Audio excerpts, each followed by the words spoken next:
Hey everybody, this is Minxie from Signal Cartel. Myself and many members are interested in research, the lore, and role-playing, so we invited Makoto Priano to come and talk to us about those things. I hope you enjoy the conversation, and if you have an area of EVE expertise that you'd like to share with our members, send me an email and we'll work something out. Thanks for listening, and I hope you enjoy it. Hi everybody, thanks for joining us today for a Q&A session on research, lore, and roleplay with Makoto Priano. Thank you so much for bringing your expertise to us, Makoto. So the process is basically going to be, you're going to have the floor, Makoto, and then when people have questions, I suggest that they type them in Mumble Chat or in the channeling game that we're sitting in, and then you can address them as you see them. And that's it. You have the floor, Makoto. All right, and thank you, Minxie, for inviting me to give this talk. I'm not necessarily sure I'm an expert on the field, but I suppose I've been knee-deep in it for a little while, so, the hero we have, not the hero we need, though that's also bad. Anyway, moving on. So I figured that I would cover the three basic topics of lore, research, and roleplay, a little bit of how they interweave and, some various case studies, if you will, and then we'd go to Q&A. And I'm not exactly sure what the runtime of all of this should be, but I figure so long as any of us want to keep going, then we can keep it rolling. So to lead off, the question is, and this will be, of course, from a very basic level, what is the lore? How does one do research in EVE? And how exactly does roleplay tie these together? To what degree is roleplay important? As to the first question of what lore is for EVE, this is a really grand one, but the first bullet point is basically the lore is the backstory. It's the ongoing narrative that we're engaged in. It's the set of mechanics that mediate our interaction with each other and with the game world. And to that degree, all players to some degree interact with the lore, though naturally the degree to which you interact with it and dive into it can be immensely variable. Then, of course, we have the question of research. Very briefly, there are a few examples of how research can function in EVE Online, and you have, for instance, the old Archelon model where you have a CCP developer acting as an event actor, mediating and moderating research by players and feeding them a little bit of information to progress the storyline. You also have research done by, for instance, Darkblad with Shieldval and his CC data mining, or surveying and research data collation by, for instance, Mark 726 or the Hydrostatic Podcast. And you'll find that a lot of the research that players do falls into this category of the surveying and collating, because to a very significant degree, that's what we as players can do.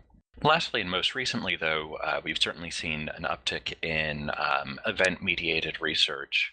For instance, the Drifter Autopsy by Anslo, Mazier, Kella Askold, and Kybernetes, and the Tuco's Tissue Analysis, which was done by members of the Expeditionary Group. And lastly, there's the question of roleplay, because roleplay is an interesting community and not necessarily for everyone, though those who are roleplayers do greatly enjoy it. And roleplay is useful as a tool for determining what lore and mechanics mediated events are actually visible in-game, and knowing how the factions interact, how the lore in the deep backstory comes into present day, and how we as players can interact with it. So that's the very brief run. So let's start diving.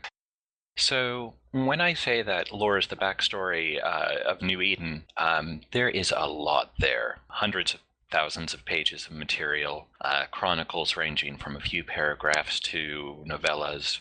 There are several novels, there are summaries done by players and by CCP. If you reference the show notes, you'll find a lot of links to the EVE Reader, which is a collection of EVE chronicles in audiobook form, a link to Mark 726's excellent lore survival guide, which I definitely recommend any player new to lore to review that, to study that. And then also you'll see links to the full set of chronicles and a list of the novels. And it's worth noting that the novels are both excellent sources of information, but of somewhat variable quality. And I won't bring into this conversation the debate as to the quality of those novels and how much any one item is canon or what takes primacy over another. Though Minxie does ask a question in Mumble Chat: how does one deal with inconsistencies in the lore when it comes to choosing research topics and presenting findings? And considering that the lore of EVE Online has been developing now for about 13, 14 years, naturally, as new writers move into the space and start expanding their presentational lore, there will be inconsistencies. The shorthand, the most important thing, is to take the newest information as the most accurate. And this could be read something as like the passage of time changing the state of affairs in the universe. This could be taken as simply CCP retconning old material, or recapitulating and summarizing material that has been covered in a variety of angles before. And you'll actually find, if you're curious about what the present definitive state is of EVE lore, that EVE's source is the CCP compendium of lore in recent history, and that is currently the Bible of the general overarching narrative. And it's worth noting there's a question here in chat also from Permian: why can't inconsistencies be canon? And that is an excellent question, and the answer is, of course, absolutely they can be. The major issue is when you get inconsistencies about how exactly game mechanics work, or basic technologies that are core to EVE. So, for instance, if you've got discrepancies in how jump drives work over the course of EVE's history as mechanics have changed, that's something that takes a little bit of massaging sometimes. So, having spoken on mechanics, there is a question of how exactly we observe the game and how that influences our understanding of lore. And it's very important to know that CCP operates under resource shortage, as does any developer. They only have so many man hours and so much money to exert in developing and expanding the game, and naturally they have to revisit systems to bring them up to date periodically. So as you're doing surveys, you'll for instance notice certain structures or other items in game that reappear again and again, for instance like destroyed shuttles or that type of thing, and you just sort of have to accept that to some degree certain resource constraints will remain in play, and so will force the reuse of objects, and so sometimes they are more symbols than the actual physical thing. But that's a subject for a much deeper debate. However, the mechanics of the game and how you interact with the world can provide you a lot of data that can be useful for purposes of understanding the lore. For instance, Sisters of Eve ships, as we all know being explorers, have a characteristic field in the warp nacelles of the ship and stretch between them. And those of us who have visited the drifter hives have noticed a similar field inside the ring of the hive itself. And this is actually fairly suggestive, considering that Sisters of Eve ships are described as having a very strange and heretofore unseen technology that they use for their warp technology. So this is one of those things where something that's not really discussed at any great depth anywhere in game can be observed. Of course, some things are also suggestive in, for instance, Entosis links, in that the module itself is reminiscent of the Lux Contos, and that it uses certain technologies and certain assets in game that can be very suggestive of how the device works. Generally, if you're able to synthesize your discussion of lore and research with game mechanics in a constructive and cohesive manner, it'll improve the quality of your output. That said, if you specifically contradict game mechanics, then, well, you're stepping into a minefield, and you're unlikely to gain traction with your research. That said, most players are going to be most familiar with the lore that's happening right in front of us, which is to say, of course, the Drifter events and the upcoming soft changes, etc., etc. In the show notes, you'll find a few links provided that include the link to the World News section of the community page at eveonline.com, and also then a direct link to the Scope News channel. A lot of recent lore has been coming via the Scope News channel, where CCP Loki has been doing basically a video a week for several months now. There has been a little bit of a gap in it recently, as he, well, in the first place, needed a little bit of a break because he was burning the candle at both ends, and also because, evidently per CCP Fozzie, he's working on a secret project, which isn't directly lore-related, but I think considering that he's the cinematics guy, we're all very curious what he's working on. That said, for another review of current events and how exactly things are coming together, Hydrostatic Eve is a podcast that covers lore, mechanics. They do interviews periodically. I believe Minxie and several others from Signal Cartel were on there a few weeks ago, a month ago. And they will also periodically do lore panels where they will spend an hour and a half, 2 hours diving very deeply into what's coming up on CC, what we've been seeing on the server, etc., etc. So if you want a very quick and very thorough understanding of current events, I cannot recommend Hydrostack podcast more. So that's the lore. That is, as said, a very quick, brutal, and link-heavy review of it, so absolutely do feel free to hit me with questions as we progress, and also definitely check the show notes for links. That said, the primary topic of tonight is how do you do research in a computer game? I mean, that in itself sounds so strange. I mean, a lot of games, they have mechanics for you to progress up a tech tree and to build stuff in-game and so on and so forth, but that's not actually what we're talking about here, because what we're talking about here is more about exploring the lore, coming to understand the lore, and figuring out those secret gems that CCP has planted for us to find, because they definitely know a lot more than they tell us. And that is by design.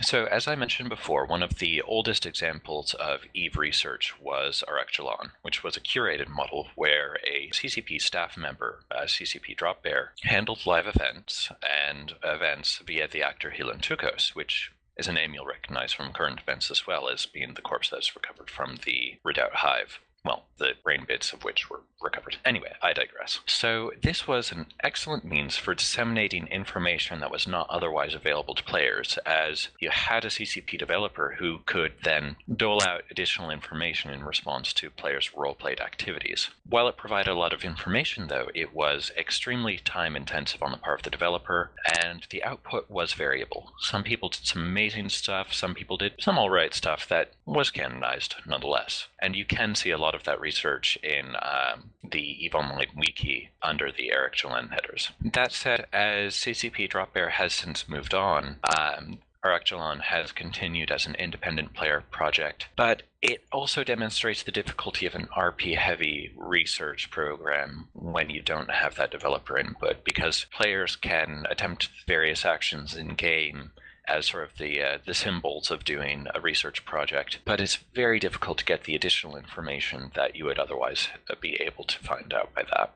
Still, it does make progress, and it's an excellent way to find out some of the older lore. That said, another avenue of gaining information, and even one that's been ongoing for a while and an excellent one for players to review, is Singularity. And also, as mentioned before, Darkblood's Shield Vault data scraping. This is an excellent way to see what hidden materials are in the game and to see what's coming up. And while what's present on Singularity isn't really canon so far as Tranquility is concerned, that's say the main server, it still allows you to get a sense of where things are going and what you should be prepared for as an explorer and as a researcher. That said, when it comes to the information that's present on Singularity, the ability to prepare yourself for it on Tranquility can be immeasurably useful. A lot of Ikame's recent success stems from the fact that we were in the Drifter Hives on patch day, figuring out what the hell was going on, and honestly, I mean, it wasn't exactly like it was easy having seen it on Singularity, because the first operation nonetheless took about 13 hours. That said, the majority of the research that players are going to do is going to end up being survey, essentially. We can operate as data collectors for what's present in the world, review that data, and determine mechanics or lore from the breadcrumbs scattered throughout the universe. So, for instance, I believe Hideo and a couple of Signal Cartel members are working on rogue drone-related stuff. And so for this, my personal recommendation would be that you would go out and run all of the rogue drone sites, take note of strange structures, descriptions of pop-ups, of mechanics they have that you don't necessarily see in the normal course of things. Play the Bloodstained Arc, the level 1 epic arc managed by the Sisters of EVE that gives you a lot of exposures to the rogue drones and odd happenings around them. As this data comes together, you're able to build a more cohesive and coherent picture of the world. Lastly, and perhaps most excitingly, but also most difficult to get into, would be the recent happenings with the Drifters.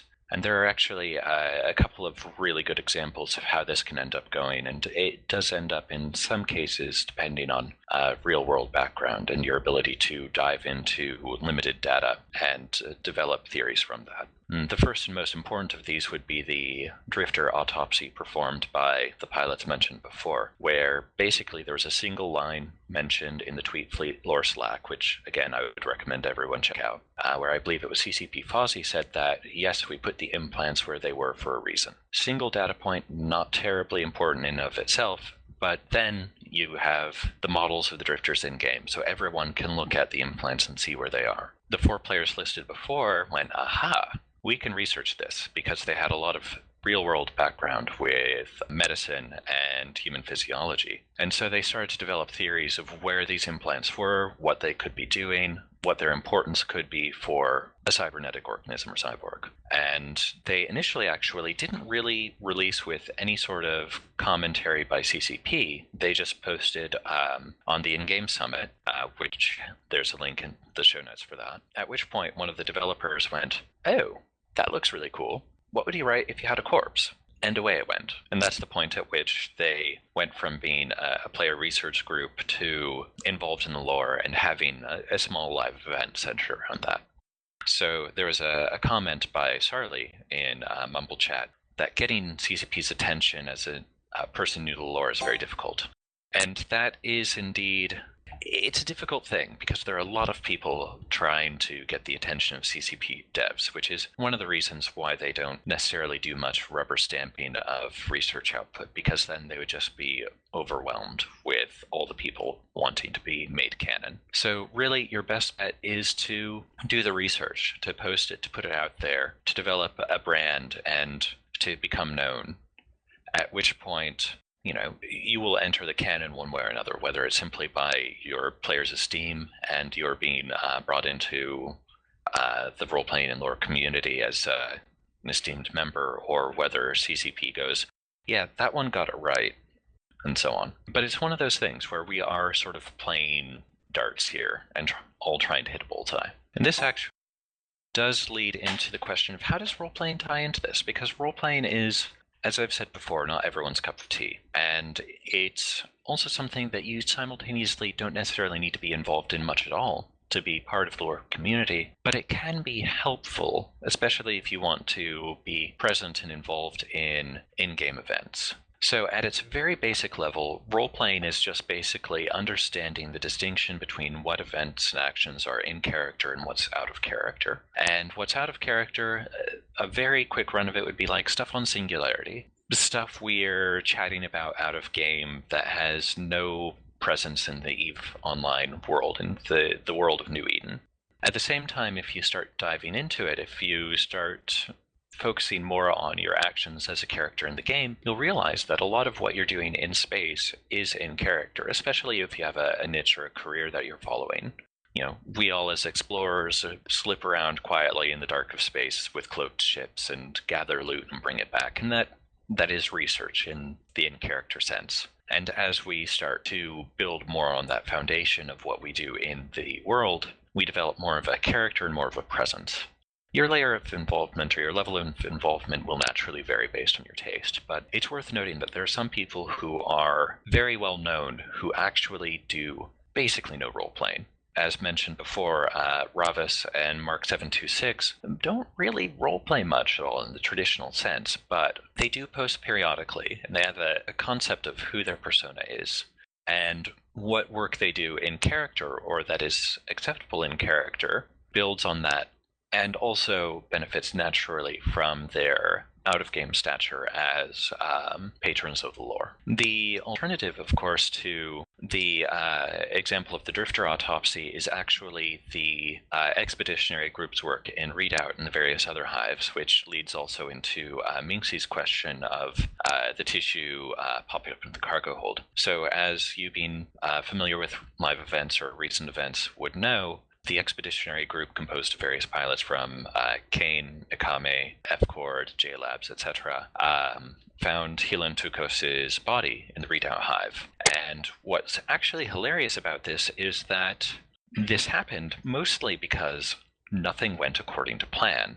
So, for instance, for the initial day, I was planning to specifically avoid the Wolf Riot Drifter Hive because I expected that we would be flying kitchen sink, and Wolf Riot Wormhole favors armor resists and so on and so forth. Well, lo and behold, as we're surveying Kaldari HiSec for unidentified wormholes, we basically complete a survey of 4 regions looking at every system with a Jove observatory that we could find, and the last one we find is Redoubt, which is the Wolf Riot. It's like, well, crap. Okay, we're doing it. Lo and behold, about like 6 hours in, as we're trying to figure out the map of the site and realizing we don't actually quite have enough people, we end up having to go back to the beginning. We've brought in some other pilots. We have to rerun the site. When we're in the last room, we actually suffered from some soul-crushing lag, which they then fixed a couple of days later, and we lost practically everyone that went into the hive room, excepting, as you might know from now, or from the news, Lucas Raholin, who sort of went, fuck it, I'm going to try to scoop Tukos' corpse. And he then proceeds to burn about 400 kilometers while everyone's going, what the hell is he doing?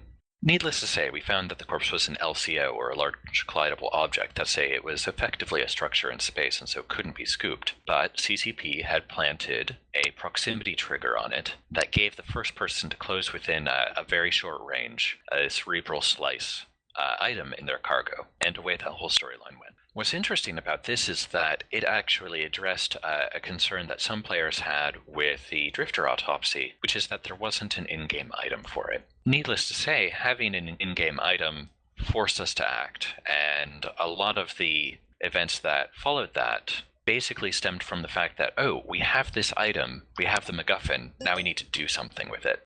So that's the very short run of the Drifter research. And that, of course, circles back from role-playing. Now, it's worth noting that for people that are interested in lore and current events, there are a couple of places that are excellent to participate in if you want to see what people are talking about, see what people are theorizing, and get basically up-to-the-minute information on what's happening on Tranquility and CC. These are, as mentioned, the Tweet Fleet Slack, the lore channel, is a brilliant place to do tinfoiling and see what's coming up on Singularity. And the Intergalactic Summit, well, not necessarily amazing material for researchers, it is an excellent venue to post research materials, especially that of an in-character nature. And by especially that, I mean say exclusively that of an in-character nature. So I believe that finishes the prepared note, so I'll start going with questions at this point. Excellent question, Maliko. So the question was, how do you join the Sweet Fleet Slack? Let me find a link for you that I will post in the show notes. But again, it's very accessible and an excellent way to get access to the lore as it develops. All right, so a question from Minxie. Have you ever wished for an official lore panel of players similar to the CSM? So what's interesting is that there are a few ways this has played out previously. So there is an ISD team that focuses on writing backstory and lore material. And this is actually a fairly active team. They do a lot of material or publish a lot of material that's on the EVE Online Wiki. And they also, for instance, provide copy for in-game items and so on and so forth. They're an excellent asset for understanding lore, and they are also active on the Tweet Fleet Slack. And there are also some threads up on the EVE Online forums that will show you where the recent edits have been made. Additionally, there has been in the past, and rumor is will be again in the future, an events team. And the events team operates hand in hand with the storyline team at CCP, and they are given various events to run, characters, etc., and they run live events that people can get involved in. Unfortunately, this is a team that has a bit of a checkered past, as inevitably these do tend to form tight communities, and there can be some accusations of favoritism that result from people working too closely with either the volunteers or the developers, which is of course something that CCP is very aware of and actively tries to prevent from happening, as that can sour other people's experience for the game. That said, I did notice recently that Sugar Kyle had commented to someone who was complaining about the same people showing up in the lore recently, that if you want to be involved, then do stuff in space. And that is really the first and most important thing, is that, you know, one can't rest on past laurels. To get mentioned, to get involved, you have to be active. So for instance, now that the Tukos tissue sample arc has more or less wrapped up, I don't really expect that Ikame will see much, if any, news relating to that. But if we continue to remain active as a research and exploration group, then we'll hopefully find our way into the news again. So the question from Minxie here is, how hard is it to roleplay what you know in game versus what you've learned on CC? And this actually ties to a question from Haria that was asked on Corp Chat, which is basically a question of how is the static data useful for lore stuff, and how can it be brought into roleplay, or how acceptable is it to use? And the short answer is that it's sort of not. Which is to say that it can be used to confirm information that you gather in-game or that's visible to players, but if it's not visible to players, then we shouldn't really know it in character. Of course, to some degree, using Singularity to prepare yourself for what's coming on TQ makes sense, and is something that's important if you want to be actively involved in lore. A question from Sarli on where I think that could have gone. Let's say, the question was to read, do you wish you didn't hand over the tissue sample, or where do you think this could have gone? The tissue sample arc, per the timelines presented in the DED ultimatum, had a rather longer arc than was actually played out. And evidently CCP Falcon was fairly surprised that Lucas Raholen had caved and given the tissue sample to DED. As to how far it would have gone, that's an excellent question. And by an excellent question, I mean to say that in the immediate run-up to that, did have a chance to chat very briefly with Affinity and Falcon because they wanted to make sure that we wouldn't have our game ruined by having a massive bounty placed on our heads. And while I think one or two people may have gone, in the end, we were all very excited about this sort of unprecedented event. As to where it could have gone, that's an excellent question. I know I had plans. And I'm sure CCP had plans. How these would have interplayed and what would have happened so far as players could see, no idea. And yeah, I do sort of wish that we had gotten to see that out. I had actually been planning on delivering sets of Drifter Hive elements to various powers and sort of do a gingerbread man routine running around and going, ha ha ha, you can't catch me. So, there's a question here. What's the role of Jove space from Haria? And that is an excellent question, because we don't have any information about what's going on there, excepting what we can see in-game. That's say that the Stargates went offline, that Carolyn Star happened near it, that the Sancho were there some years ago, and that we haven't heard a damn thing from the Jove in years. And honestly, with the Drifters, with the Jove, with the Sleepers, these are sort of powers outside of our ken. These are sort of the great old gods slumbering or wreaking havoc in the underworld. And we just sort of have to go, there's something important here, and we have these points of data, and at that point we can only theorize. Admittedly, everyone does have their pet theory as to who each of the actors are and how they relate to each other, and that might be a question for later in our Q&A portion. So the question from Minxie, do faction entities or NPC corporations provide much fodder for useful lore-related research? And the answer is yes, absolutely. So, of course, the question that I would ask in turn is, what do you mean by research? And how I mean that is to say that there are a lot of low-energy, long-running plot arcs that CCP has building that can end up coming up time and again. For instance, if you read the Chronicle of the Station in the Bazaar, and you see the mentions in the news periodically about Garista's activity, and we are of course all aware of Eve Valkyrie, then you know that there is a long-running story arc with the Garistas, with experimental fighter pilot clone technology, with interesting and novel warp mechanics that then brings back into the Sisters of Eve and the Sanctuary and ghost sites and so on and so forth. There's a lot of material there, and this is one of those story arcs where someone could do a lot of synthesis. And what's interesting is actually that despite the fact that all of us are perfectly aware that the Sisters of Eve are creepy as hell, no one really runs with that ball terribly much, because no one's really sure where that's going to go. That said, on to another question. So, from Aiken Paru, do we as characters know anything about the region UUA TAC F4 that's next to Jove Space, and why there seem to be jump gates between some of those systems? The answer is no. We have not the faintest idea. In fact, so the region UUA TAC F4 is sort of a black box. And what exactly they entail in purposes of the lore, who exactly was there, what the region was used for, if for anything, is simply unknown. Admittedly, the few systems that are still connected, that is something we sort of have to ignore for game purposes because those are actually testing systems that are used on Tranquility. And this is one of those situations where we do have to use out-of-game knowledge to moderate our in-game knowledge.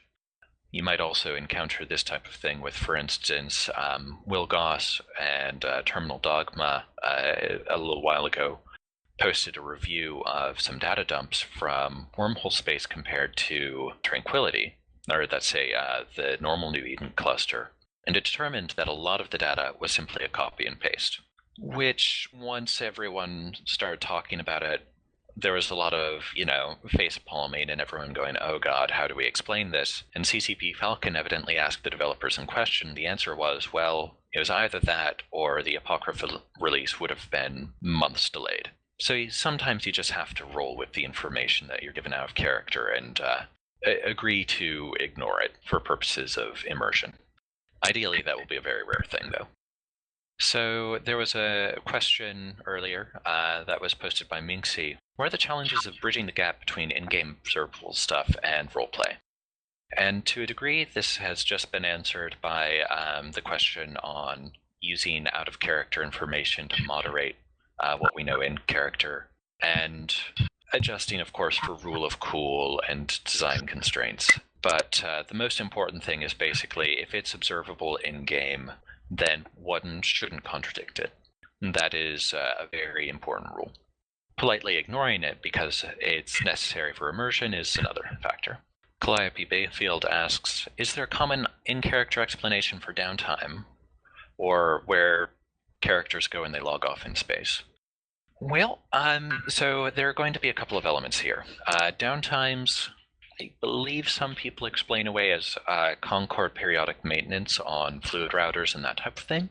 And as to where characters go when they log off in space, so I believe per story terms, most ships don't allow for the pilot to leave the pod, let's say the hydrostatic capsule, while you're in space. So in theory, you're just falling asleep in your pod, sort of severing your connection with the ship, and your crew's maintaining the ship while you're powered down. There is something to be said in story terms for pilots in wormhole space never leaving their capsule for months or years on end. Minxie asks, are there centralized spreadsheets or places to find or record data for exploration sites, lore entities, etc. in-game? There isn't a single very useful repository for this. There are a lot of old guides floating around there that in many cases remain useful. For instance, I very frequently refer to Joan's trip to Whiskey Space for sleeper and wormhole space related lore. And there are comparable guides for all the epic arcs, for cosmos, constellations, etc., etc. But it is worth noting that these are sometimes difficult to find, and sometimes the data will be a little bit out of date. So Sarli asks, how do I feel about the emergence of max singularity? What are my in-character and out-of-character feelings? So in the first place, let me say that Max and I joined in glorious cosplay combat at this last FanFest. Met him in person. He's a great guy. Out of character, I am very thoroughly entertained by what he's been doing, and very thoroughly entertained by the reaction everyone had to him at FanFest. His outfits were amazing, and I was totally deeply envious. In character, I think my character would probably say, that's interesting, and go about her daily life. But out of character, I do find it curious to see how that'll go and where the Imperium will take it. As we all know, with the coming Fozzy-Sov, the Imperium has declared that it's going to burn down Providence unless they bend knee to max singularity, which is a hilarious side of extortion, very specifically targeting an Amara role-player block. That said, there's a question from Haria on pinging local to get the attention of a GM, and there's a question, is there any report of this actually working? And the answer is, good question. So if the CCP developers are running an event and there's an event actor in local or in various role-playing channels, then they will be trying to pay attention to all of it and responding to as much as they can. But of course, there are only so many event actors, and they are trying to juggle a lot of balls, so they won't necessarily be able to respond to everything. That said, ISD pilots do wander around to various events, and there is an in-game channel that you can go to ask the ISD pilots for ISD IC. IC is evidently for interstellar correspondence. The channel that you'd want to check to see if there are any ISD members online with the news team is IC News Leads. So there was a question asked earlier by Mingxi.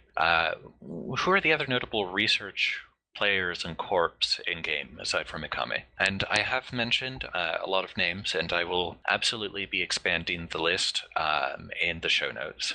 It is worth noting that this list will be a little bit biased because, naturally I attribute more value to people whose views I find interesting and blah, blah, blah. So I apologize if I miss you or your research team, but I will try to be as thorough as possible.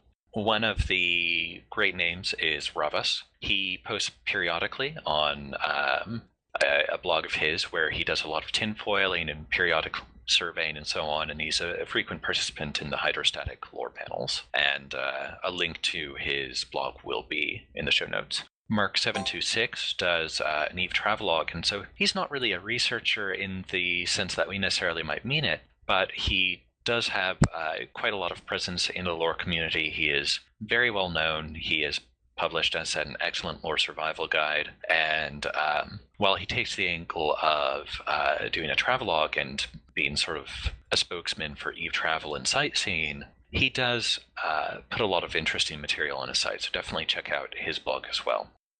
Darkblad curates Shieldfall and the CC data scrape that is posted there, and that is an excellent resource for anyone with any amount of interest in the lore and what's upcoming in EVE Online. That said, I've mentioned them before, and we'll give a very specific shout out. The Hydrostatic EVE crew, their regular podcasts, they do fairly deep diving lore sections on an individual topic. They also do periodic lore panels that will review an individual series of events for a good hour and a half, 2 hours of showtime. And that is, as said, an excellent way to get caught up on recent events.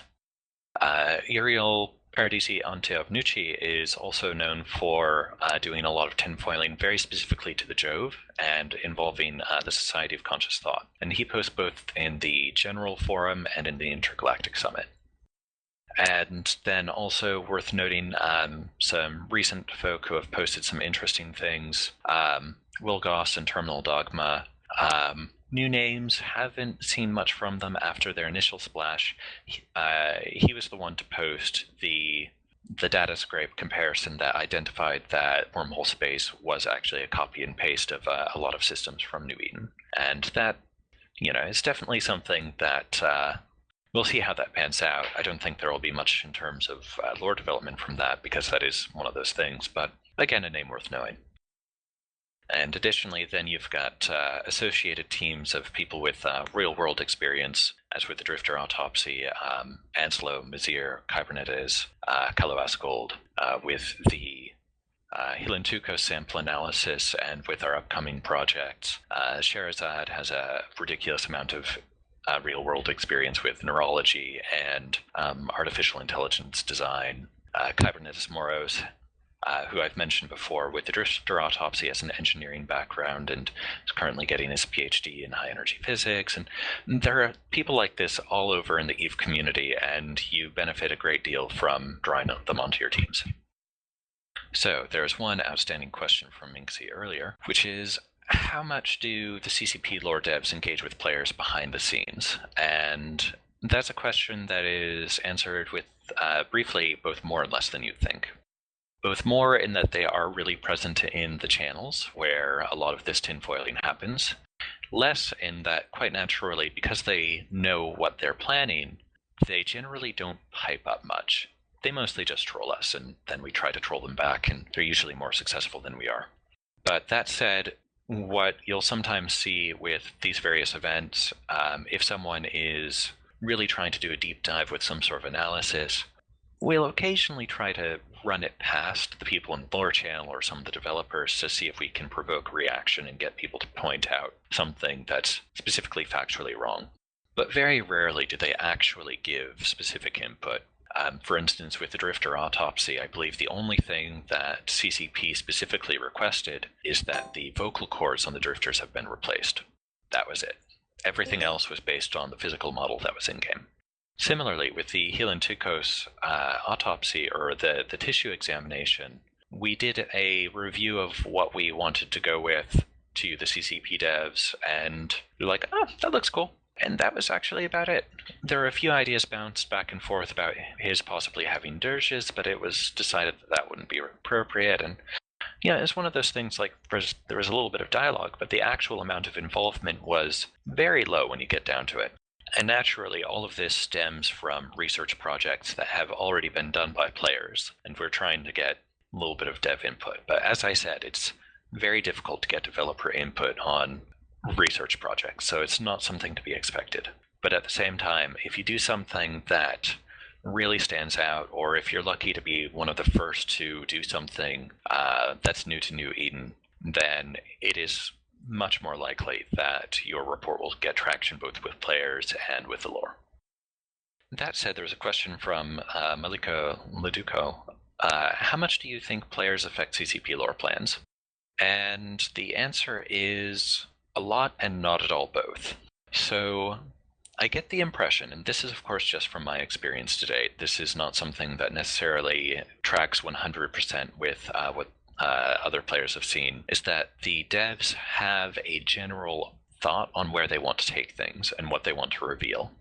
But how exactly we get from point A to point B is not necessarily completely mapped. So it might detour past C, D, E, etc., and there might be rather more or less player involvement in the lore, depending on how exactly that happens. That said, for instance, could players at this stage close all of the unidentified wormholes and box out the drifters? That's likely outside the scope of player impact. Could that be something that CCP devs see that we're interested in doing and then develop a means for us to explore? That's a possibility.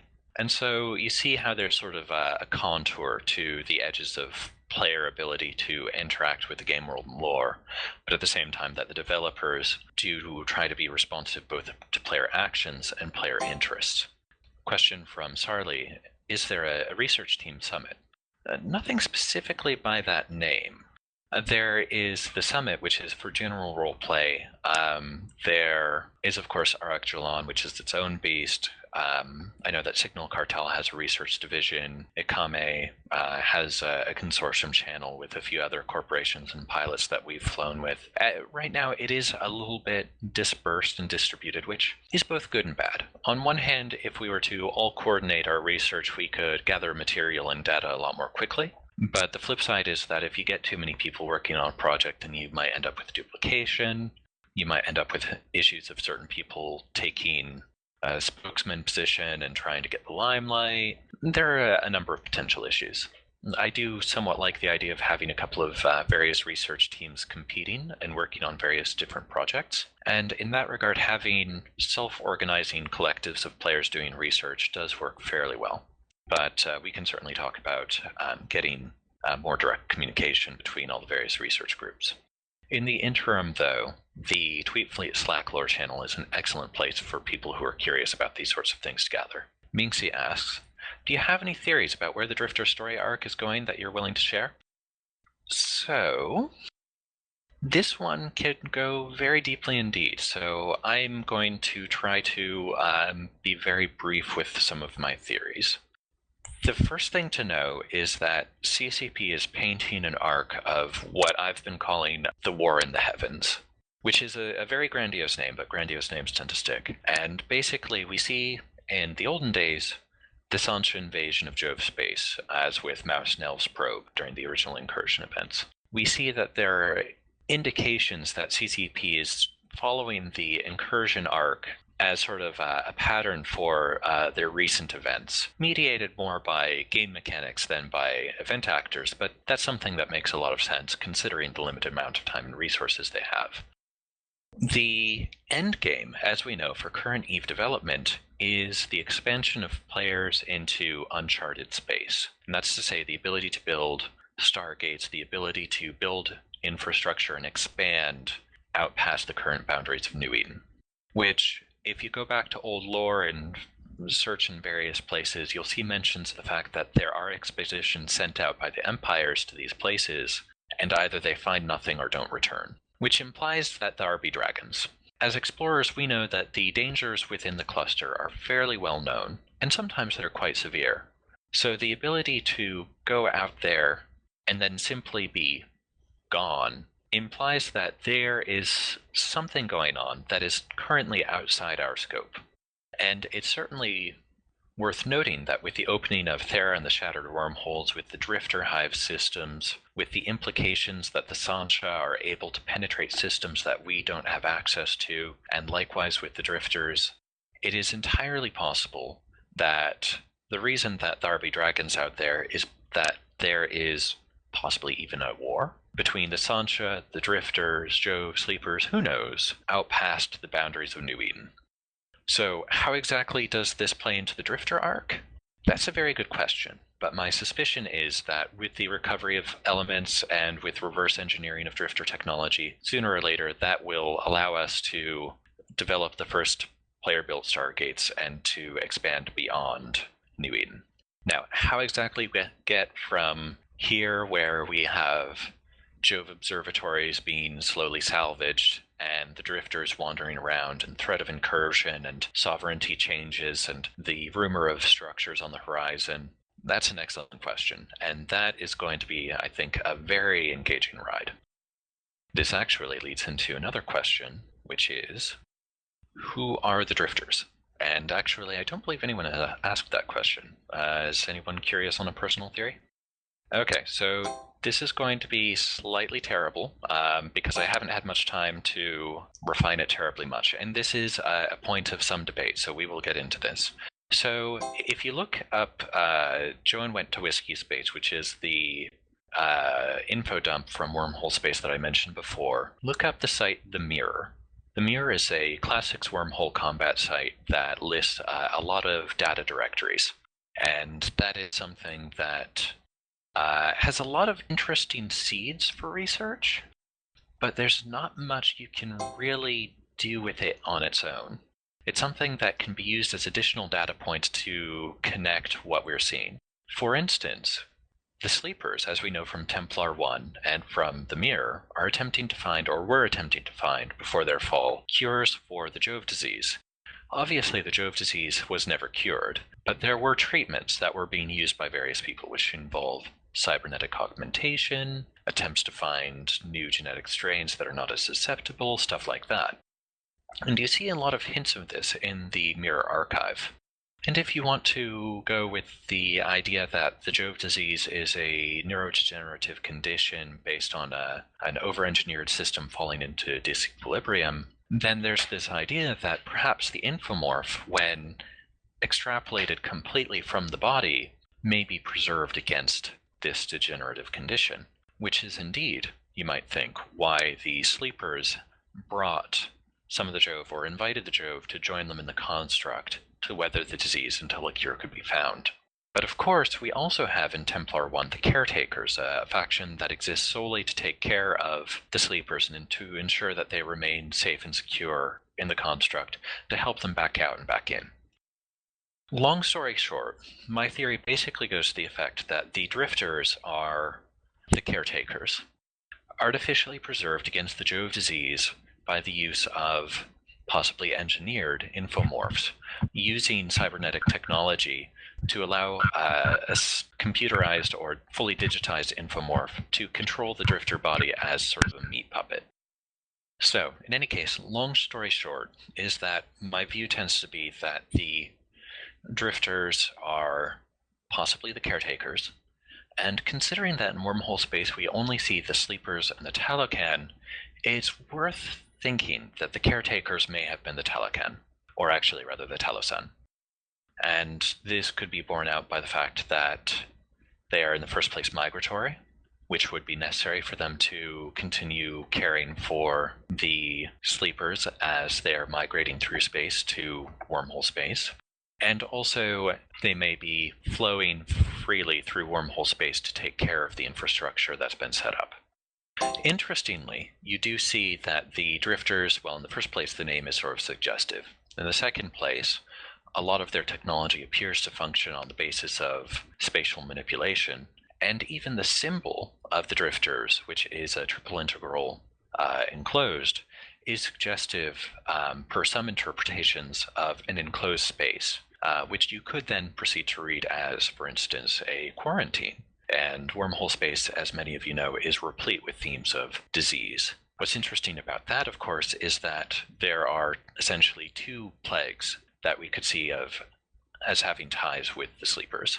And one of these would end up being, of course, the Jove disease, which is not a contagious disease. The other would be the plague of the others, which is another rabbit hole completely, which were essentially artificial sophonts or rampant AIs that arose by some method in the construct, which is essentially a matrix-like construction. And I could keep going for a while, so we'll just cut it there. Basically, my theory ends up being that the drifters are either the Talican or the caretakers, or they're both the same. So there's a question from Sarli, what of the damaged sleeper enclaves with the drifter fleet? And that is a very good question indeed. So this depends a lot on what you view the drifters' intention as. Are they attempting to save sleeper infomorphs from the construct and then reinserting them into their bodies with a more heavily cybernized state?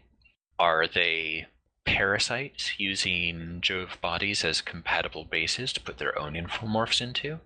Are they more focused on securing the quarantine and so fighting the Sancha and players, and so essentially drafting the bodies to use as soldiers in a militia that's being brought up rapidly?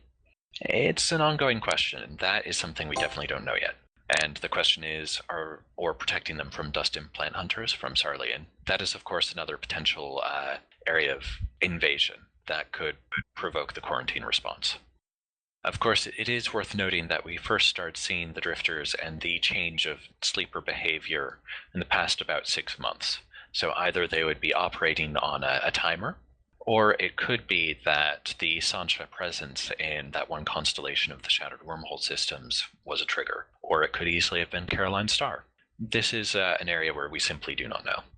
Minxie asks, so does Valkyrie fit into this somewhere?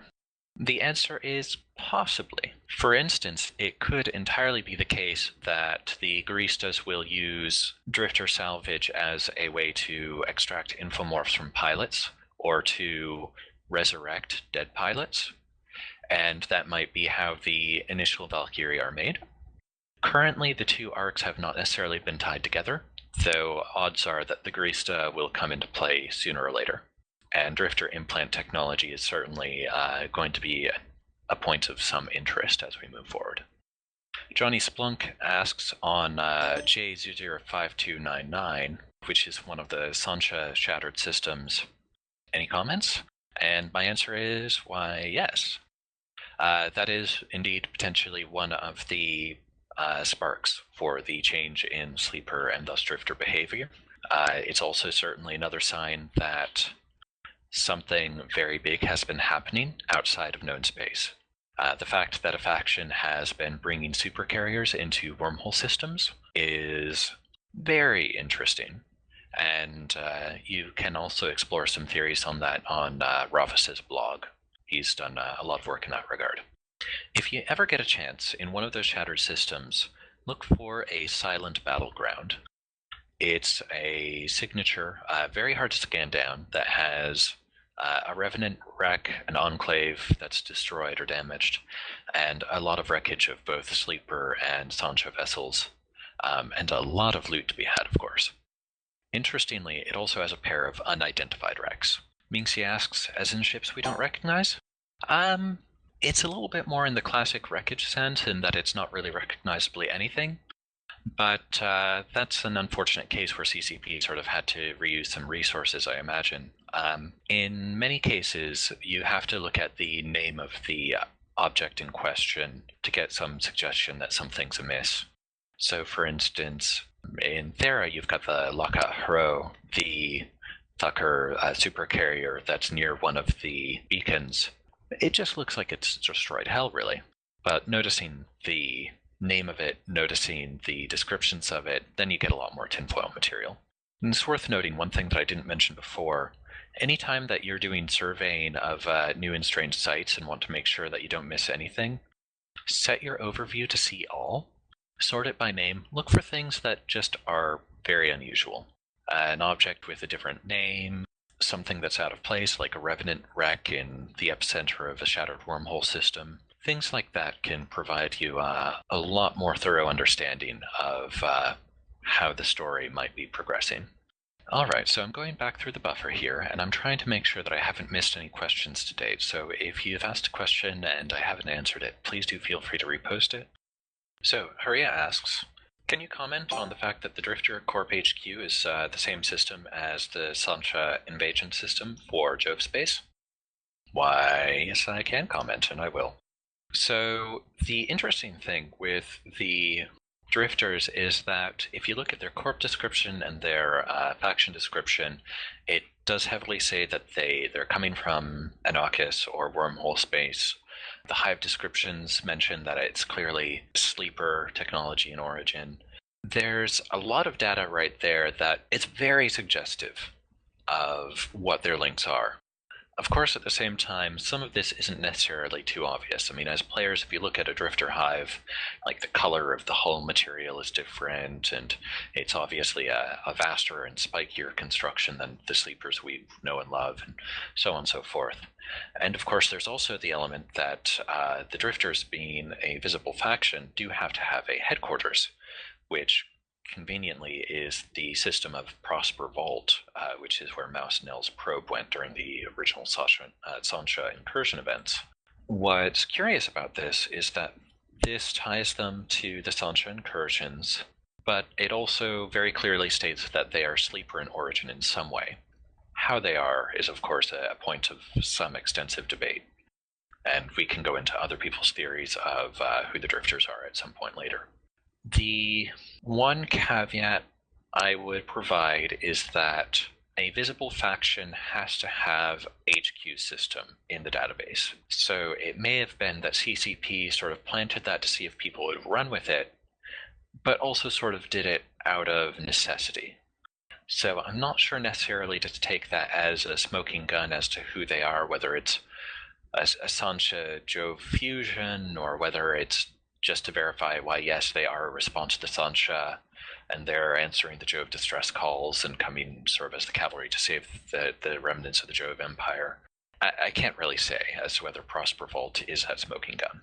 So Minxie would like me to recapitulate. I believe I have mentioned a bit on how one becomes part of the lore, but to handle this one very specifically, because this is a point of some interest to a lot of people. And what you'll notice is that there are a few ways to do this, and some of them are not always obvious.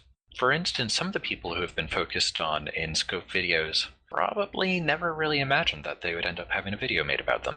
For instance, that one pilot that was the first to lose his carrier to a drifter.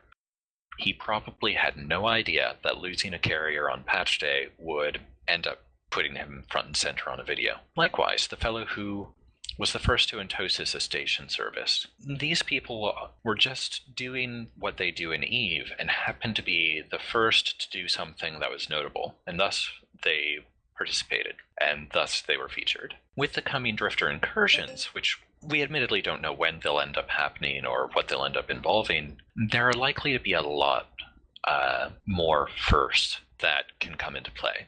Similarly, we'll probably see a lot more firsts with the first system capture under the new sovereignty module method, the first new structures coming out, with players to be the first to successfully complete a Drifter incursion when they hit TQ, or that sort of thing. There are a lot of firsts that can be done just by players playing the game in the way they like to, and so being put in the limelight for that. Of course, from the research side of it, if you figure something out relating to the storyline before other people, and you make a splash when you put out that information and you collate it in new and interesting ways, then that's also an excellent way to get a little bit more involved. And the developers that are handling events, lore, storyline, they are watching everything that we do. Naturally, there's only so much time that they can spend interacting and building content around the people that are putting content out there, but you never know when something you do will end up putting you in as part of a month-long crazy arc that you never could have imagined happen. And of course, it's also worth noting that there are players that do noteworthy things that aren't relating to new mechanics in the game or being the first to do something. For instance, there was a mention of the Pakshi Peace Conference in one of the earlier Scope videos. Scope video ended up focusing on the player losing a revenant because that's still a relatively rare occurrence, and so something that they end up taking note of. And so, as Charlie says, luck certainly helps, or sometimes being unlucky in just the right ways. But the most important thing is, of course, be involved, be engaged, keep an ear to the ground, and, prepare yourself for what's coming. We have really used up our time here today with fascinating stuff, and I'm sure we could go on for another couple of hours, but I think you've given us a lot to think about, and I really appreciate your time. Thank you so much. No worries. And that is indeed an excellent note to close on.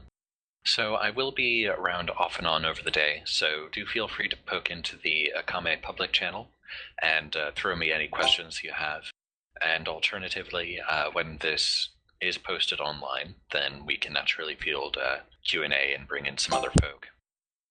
Great. If once we get the recording hosted, I will post a link on the EvE-Scout subreddit as well. And with that, I think we'll say thank you and stop recording. Everybody, thank you for attending, and I'm sure we're all sitting here with our brains spinning thinking about what our next research activity is going to be.